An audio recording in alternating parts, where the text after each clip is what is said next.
Hi dear friends. അപ്പോൾ ഇന്ന് ഞാൻ നിങ്ങളായിട്ട് ഷെയർ ചെയ്യുന്നത് നമ്മുടെ പോളൻ്റെ റെസിപ്പിയാണ്.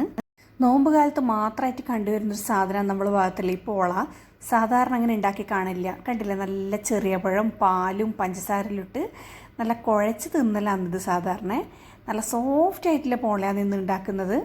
പോള ഉണ്ടാക്കാൻ പലർക്കും മടിയാണ്. കാരണം ഇത് പൊന്തി വരുമോ, അതോ കറക്റ്റ് ടേസ്റ്റ് ഉണ്ടാവുമോ, അല്ല കുറച്ച് ഹാർഡായി പോവോ, അങ്ങനെ ഒരുപാട് ഡൗട്ട് വിചാരിച്ചിട്ടാണ് എല്ലാവരും പോള പെട്ടെന്ന് ഉണ്ടാക്കാൻ മടിക്കുന്നത്. അപ്പോൾ ഈ രീതിയിൽ നിങ്ങൾ ട്രൈ ചെയ്യുകയാണെങ്കിൽ എന്തായാലും പെർഫെക്റ്റ് ആയിട്ടുള്ള പോള കിട്ടും. അപ്പോൾ ഇതാ ഞാൻ ആദ്യം തന്നെ ഒരു ബൗൾ എടുത്തിട്ടുണ്ട്. അതിലേക്ക് 1 ഗ്ലാസ് പച്ചരി, നമ്മൾ ദോശ ഉണ്ടാക്കുന്ന വെളുത്ത പച്ചരി, വൈറ്റ് റൈസ് എന്നും പറയും. പിന്നെ നമുക്ക് ആവശ്യമുള്ളത് 1 ഗ്ലാസ് നമ്മൾ ചോറുണ്ടാക്കുന്ന പുഴുങ്ങലരി. ഇനി രണ്ടും നന്നായി കഴുകുക. പുഴുങ്ങലരി എടുക്കുമ്പോൾ ശ്രദ്ധിക്കേണ്ടത് വെളുത്ത അരി തന്നെ എടുക്കണം, ചുവന്ന മട്ട റൈസ് എടുക്കാൻ പാടില്ല. അങ്ങനെ അരി 4-5 വെള്ളത്തിൽ നല്ലോണം കഴുകിയിട്ട് കുറച്ച് വെള്ളം ഒഴിച്ചിട്ട് പൊതിരാൻ വെക്കണം. ഒരു 5-6 മണിക്കൂർ എന്തായാലും പൊതിരാൻ വെക്കണം. അപ്പോൾ ഇനി അരി നമുക്ക് മാറ്റി വെക്കാം, അടച്ചു വെച്ചിട്ട്.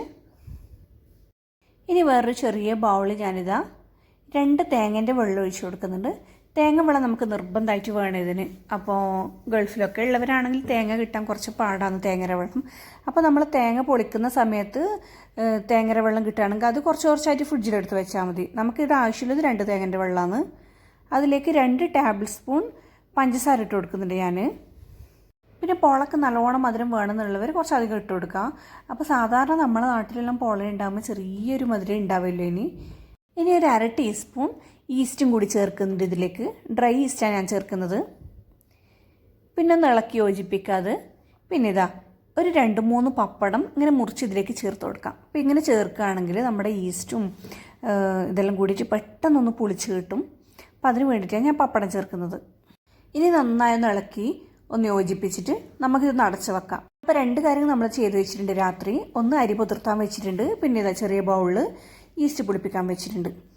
ഇപ്പോൾ ഇതാ രാവിലെ ഞാനിത് എടുക്കുന്നത്. രാവിലെ ഒന്നുകൂടി നന്നായി കഴുകി വെള്ളമെല്ലാം ഊറ്റിയെടുത്തിട്ടുണ്ട് അരിയിൽ നിന്ന്. അതുപോലെ തന്നെ നമ്മൾ മാറ്റി വെച്ച ഈസ്റ്റെല്ലാം നന്നായി പുളിച്ച് വന്നിട്ടുണ്ട്. അപ്പോൾ ഞാൻ ഇത്ര ഡീറ്റെയിൽ ആയിട്ട് ഇങ്ങനെ പറയുന്നതുകൊണ്ട് ബോറടിക്കാൻ പാടില്ല. കാരണം പോള ഞാൻ പറഞ്ഞല്ലോ സാധാരണ അങ്ങനെ പെർഫെക്റ്റ് ആവില്ല പലർക്കും. അപ്പോൾ ഒന്ന് മനസ്സിലാവാതിരിക്കണ്ടെന്ന് വിചാരിച്ചാൽ എത്ര ഡീറ്റെയിൽ ആയിട്ട് പറയുന്നത്. ഇനി നമുക്ക് ഇതൊന്ന് മിക്സിയിൽ അരച്ചെടുക്കണം. ഈ അരി 2 പ്രാവശ്യമായിട്ടാണ് ഞാൻ അരച്ചെടുക്കുന്നത്. കാരണം ഒന്നിച്ചങ്ങിട്ട് കുത്തി നിറക്കണ്ട. അപ്പോൾ നമ്മൾ ഈ നേരത്തെ പൊളിപ്പിക്കാൻ വെച്ച ഈസ്റ്റിൻ്റെ വെള്ളത്തിലാണ് അരച്ചെടുക്കുന്നത്. അപ്പോൾ ആദ്യം 1 പ്രാവശ്യം ഇട്ട് കൊടുക്കുക, കുറച്ച് ഈസ്റ്റിൻ്റെ വെള്ളം ചേർക്കുക, പിന്നെ നിങ്ങൾക്ക് ആവശ്യമുണ്ടെങ്കിൽ കുറച്ച് വെള്ളം കൂടി ചേർത്ത് കൊടുക്കുക. അങ്ങനെ 2 പ്രാവശ്യമായി നന്നായി ഒന്ന് മെതിയുന്നത് വരെ അരച്ചെടുക്കാം. ടൈറ്റ് ആവുന്നുണ്ടെങ്കിൽ മാത്രം കുറച്ച് വെള്ളം ചേർത്താൽ മതി. മാക്സിമം നമുക്കൊരു 1/2 കപ്പ് അത്രയും വെള്ളം ചേർക്കേണ്ട ആവശ്യമുള്ളൂ. അപ്പോൾ ഇതാ നമ്മുടെ അരിയും ഈസ്റ്റെല്ലാം മിക്സ് ചെയ്തിട്ട് നന്നായി ഒന്ന് അരച്ചെടുത്തിട്ടുണ്ട്. ഒരു 3-4 ടൈപ്പിൽ പോള ഉണ്ടാക്കലുണ്ട്. അപ്പം ഞാൻ നിങ്ങൾക്ക് ഉണ്ടാക്കി നോക്കാൻ എല്ലാവർക്കും ഈസി ആയൊരു മെത്തേഡാണ് കാണിക്കുന്നത്. ഇതാകുമ്പോൾ ഫ്ലോപ്പായി പോകുന്നില്ല, പേടിയും വേണ്ട. അതുപോലെ തന്നെ ചില ആൾ കുറച്ച് അരി തരി വരുന്ന രീതിയിലായിരിക്കുന്നുണ്ട്. പക്ഷെ ഞാനിവിടെ അങ്ങനെയല്ല, കുറച്ച് നന്നായിട്ട് തന്നെ ഫൈനായിട്ട് അരച്ചിട്ടുണ്ട് ഇവിടെ. അപ്പോൾ ഇനി നമുക്കിതൊരു 8 മണിക്കൂർ പൊങ്ങാൻ വെക്കണം. അപ്പോൾ ഞാനിവിടെ ഇതാ വലിയ സ്റ്റീലിൻ്റെ ബൗളാണ് എടുത്തിട്ടുള്ളത്. അപ്പോൾ കുറച്ച് വലിയ പാത്രം തന്നെ നമ്മൾ കണക്കാക്കി ഒഴിച്ചു വെക്കണം. കാരണം ഇത് പൊങ്ങി വരുമ്പോൾ അതും കൂടി കണക്കാക്കിയിട്ട് വേണം നമ്മൾ ഈ മാവ് പൊങ്ങാൻ വെക്കാൻ വേണ്ടി. നല്ല മണ്ണിൻ്റെ കുടുക്കയുണ്ടെങ്കിൽ സൂപ്പറായിരിക്കും. അപ്പോൾ എനിക്കിപ്പോൾ ഇവിടെ അതൊന്നും അവൈലബിൾ അല്ല, അതുകൊണ്ടാണ്. അപ്പോൾ ഞാനിവിടെ ഇതാ ക്ലിംഗ് ഫോയിൽ വെച്ചിട്ട് നന്നായിട്ടൊന്ന് ടൈറ്റ് ചെയ്യുന്നുണ്ട്. അതാകുമ്പോൾ എയർ തീരെ കിടക്കില്ല. അപ്പോൾ ഇതാ കണ്ടില്ലേ, ഒരു 8-9 മണിക്കൂറായിട്ടുണ്ട്. നന്നായി പൊങ്ങി വന്നിട്ടുമുണ്ട്. ചൂട് കൂടുതലുള്ള സ്ഥലവും ഒക്കെ ആണെങ്കിൽ നല്ലോണം പെട്ടെന്ന് തന്നെ പൊങ്ങി വരും. അപ്പോൾ ഇപ്പോൾ ഇവിടെയും ചൂടാണ്, നാട്ടിലും ചൂടാണ്, അപ്പോൾ പിന്നെ കുഴപ്പമില്ല. അപ്പോൾ ഇതാ കണ്ടില്ലേ, നല്ലോണം പൊന്തി വന്നിട്ടുണ്ട്. ഇനി ഒരു കയ്യിലെടുത്തിട്ട് ജസ്റ്റ് ഒന്ന് ഇളക്കി കൊടുക്കുക. അപ്പോൾ ആ ഒരു മുകളിലൊക്കെ ഇങ്ങനെ നിരയായിട്ട് പൊന്തി വന്നിട്ടുണ്ട്. അങ്ങനെ ജസ്റ്റ് ഒന്ന് ഇളക്കിക്കുക. കണ്ടില്ലേ, ഇങ്ങനെ പതപതയായിട്ടാണ് വന്നിട്ടുള്ളത്. ശരിക്കും നമ്മൾ പോള എന്ന് പറയുന്നത് ശരിക്കും പത തന്നെയാണ്. അപ്പം മുകളിൽ നിന്ന് ഇങ്ങനെ കോരി നോക്കിയാൽ മനസ്സിലാവും ഫുള്ള് പതയായിട്ട് നിറഞ്ഞിട്ടുണ്ടാവും. ഇനി നമുക്കിത് ഇഡലി തട്ടിൽ വെച്ച് ചുട്ടെടുക്കാം. കണ്ടില്ലേ, ഇഡലി തട്ടിൽ ഞാനൊരു സ്റ്റീലിൻ്റെ പാത്രം വെച്ചിട്ടുണ്ട്. ഇനിയിപ്പോൾ അതിലേക്ക് ഒഴിച്ചു കൊടുക്കുകയെന്ന് പാത്രത്തിൻ്റെ അടിയിൽ നന്നായിട്ട് എണ്ണ തടവി കൊടുക്കുക, പിടിക്കാണ്ടിരിക്കാൻ വേണ്ടിയിട്ട്. പിന്നെ ഒരു വലിയ 3 കയ്യിൽ ഞാൻ ഇതിലേക്ക് ഒഴിച്ചു കൊടുക്കുന്നുണ്ട്.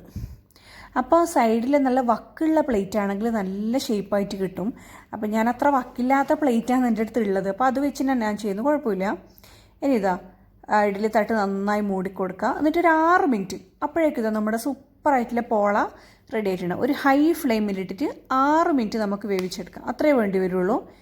പിന്നെ നിങ്ങൾക്ക് ഒന്ന് ജസ്റ്റ് തുറന്ന് നോക്കുകയും ചെയ്യാം. ഒന്ന് ഫോർക്ക് എടുത്തിട്ട് കുത്തിയാൽ മനസ്സിലാവും വെന്തിട്ടുണ്ടോ ഇല്ലയോ എന്ന്. കണ്ടില്ലേ, നല്ല ഓട്ട വന്നിട്ടില്ല, സോഫ്റ്റ് ആയിട്ടുള്ള പോളയാണിത്.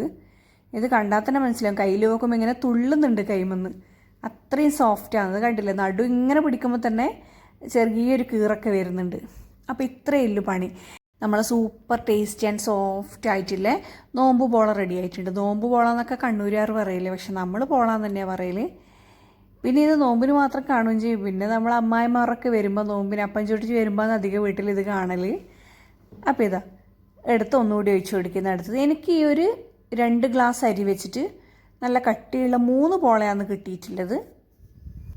നമ്മൾ പോള വെന്തിട്ട് പുറത്തെടുത്തിട്ട് കണ്ടില്ലേ, 2 മിനിറ്റിനുള്ളിൽ തന്നെ അതിൻ്റെ ചൂട് പോവും. ഇത് മെല്ലെ ഒന്ന് ഇളക്കിയെടുത്താൽ മതി, പെട്ടെന്ന് തന്നെ ഇളകി വരികയും ചെയ്യും. കണ്ടില്ലേ, നല്ല അടിപൊളി പോളയാണ്. അപ്പോൾ നമ്മൾ സാധാരണ നാട്ടിലൊക്കെ പോള ചുടാന്നെല്ലാം പറയുമ്പോൾ നമുക്കൊന്നും അറിയില്ല, അത് ആരോ ചുട്ട് തരേണ്ട കാര്യം എന്നാന്ന് വിചാരിക്കൽ. കാരണം നമുക്കൊന്നും അത് പെർഫെക്റ്റായിട്ട് ചെയ്യാൻ പറ്റില്ല. അത് ഇന്നയാക്കേ ചെയ്യാൻ പറ്റും, അല്ലെങ്കിൽ കുടുംബശ്രീയിൽ നിന്ന് അപ്പം ചുടുന്നിടത്തുനിന്ന് വാങ്ങണം, അങ്ങനെയൊക്കെയാണെന്ന് വിചാരിക്കൽ. ഇപ്പോൾ അതിനൊന്നും ഒരു പ്രശ്നവുമില്ല, നമുക്ക് തന്നെ നല്ല അടിപൊളിയായിട്ട് സിമ്പിളായിട്ട് ചെയ്യാൻ പറ്റുന്നേ ഉള്ളൂ. അപ്പോൾ നോമ്പിന് ഒരു പ്രാവശ്യമെങ്കിലും കഴിക്കണം എന്നാണ് നമ്മൾ എവിടെ നിന്നെങ്കിലും ആയിട്ട് ഒപ്പിച്ചിട്ട് ഒരു പോളെങ്കിലും കഴിക്കലുണ്ട്. അപ്പോൾ ഇതാ കണ്ടില്ലേ, നല്ല സോഫ്റ്റ് ആയിട്ടില്ല, തൊടുമ്പോൾ തന്നെ മനസ്സിലാവും പഞ്ഞ് പോലെയുള്ള പോളയാണ് ഇവിടെ റെഡി ആയിട്ടുള്ളത്. അപ്പോൾ നിങ്ങളും ഒരു പ്രാവശ്യമെങ്കിലും ഇത് ട്രൈ ചെയ്ത് നോക്കണം, കാരണം നമുക്കും തിന്നണ്ടേ ഒരു പ്രാവശ്യം. അപ്പോൾ ഇത്രയേ ഉള്ളൂ ഈ പോള ഉണ്ടാക്കേണ്ട പരിപാടി. അപ്പോൾ ഈ വീഡിയോ നിങ്ങൾക്ക് ഇഷ്ടപ്പെട്ടെന്ന് വിചാരിക്കുന്നു. ഇഷ്ടപ്പെട്ടെങ്കിൽ ഒന്ന് ഈ വീഡിയോൻ്റെ താഴെ കാണുന്ന ആ ലൈക്ക് ബട്ടൺ ഒന്ന് പ്രസ് ചെയ്യണേ. അതുപോലെ തന്നെ നിങ്ങളുടെ അഭിപ്രായങ്ങളൊക്കെ കമൻറ്റ് ചെയ്യും വേണം. അതാണ് എൻ്റെ ഏറ്റവും വലിയ സന്തോഷം, നിങ്ങളെ കമൻറ്റ്സൊക്കെ വായിക്കുന്നതും അഭിപ്രായങ്ങളൊക്കെ അറിയിക്കുന്നതും.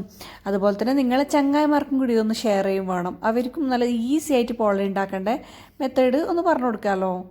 അപ്പോൾ സബ്സ്ക്രൈബ് ചെയ്യാത്തവർ സബ്സ്ക്രൈബ് ചെയ്തിട്ട് ഒന്ന് സപ്പോർട്ട് ചെയ്യുക. അപ്പോൾ ഇതാ ഞാനിവിടെ ഒരു പോള 4ആയിട്ട് മുറിച്ചിട്ടുണ്ട്. നമ്മൾ ഒരുപാടൊന്നും കഴിക്കൂല ഈ പോള, ഒന്നുകിലും ഒരു കഷ്ണം അല്ലെങ്കിൽ പകുതി, മാക്സിമം വന്നാൽ ഒരു പോള. അതിനിതാ നല്ല പഴുത്ത ചെറിയ പഴം, നല്ല ഞമണ്ടി, അതിൽ പഞ്ചസാരയും പാലും അല്ലെങ്കിൽ നല്ല കട്ടിയില്ല തേങ്ങാപ്പാൽ, ഞാനിവിടെ പാലാണ് എടുത്തിട്ടുള്ളത്. അതിലിങ്ങനെ നല്ല മിക്സ് ആക്കിയിട്ട് ജ്യൂസിലടിക്കലുണ്ട് ചില ആൾ, പക്ഷേ ജ്യൂസിലൊന്നുമല്ല, കൈ കൊണ്ട് കുഴച്ചിട്ട് കഴിക്കുമ്പോഴാണ് അതിൻ്റെ ഒരു സുഖം. നല്ല മിക്സാക്കി റെഡിയാക്കി ഈ പോളയിലേക്ക് ഒഴിച്ചിട്ട് അതൊന്ന് പൊതിർത്തിയിട്ട് കഴിക്കലാണ്. അപ്പോൾ ഇൻഷാ അല്ലാഹ് വേറൊരു വീഡിയോ ആയിട്ട് വീണ്ടും കാണാം. അതുവരെ ടേക്ക് കെയർ, ബൈ.